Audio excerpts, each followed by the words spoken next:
So do you know that research has shown that purpose-driven companies are more successful? Do you believe that's true of purpose-driven leaders?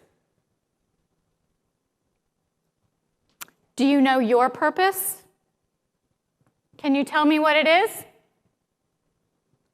Well, I'll tell you mine. I was born in Washington, D.C.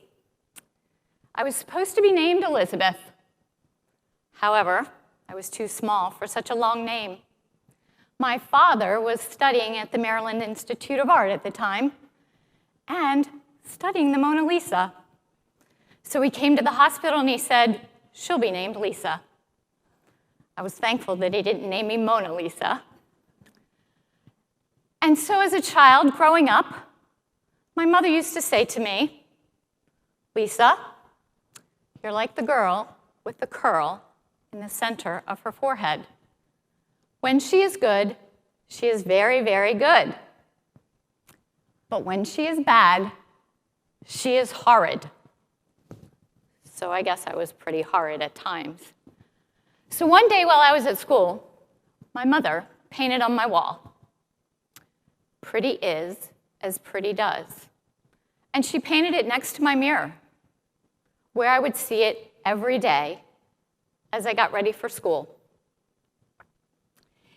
It was her way of communicating her expectation of me that then became my expectation of myself.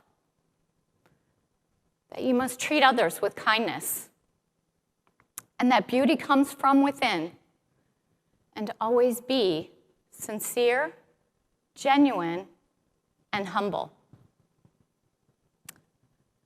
As a teenager, I thought it was interesting and odd that my mother painted on my wall. But actually, it was very insightful. She knew that when she spoke to me and tried to teach me lesson after lesson, it would go in one ear and out the other. But she knew if she painted on my wall, I would see her message every day. So in fact, she taught me an important lesson, that to teach others, you have to meet them where they are, where they'll hear you, understand you, and make it their own.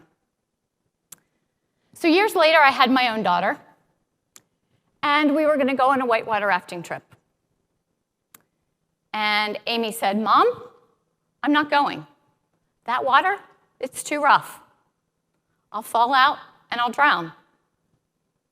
And I said, "Amy, you're going. You're going to wear a helmet, a life vest, and you are going to hold on for dear life."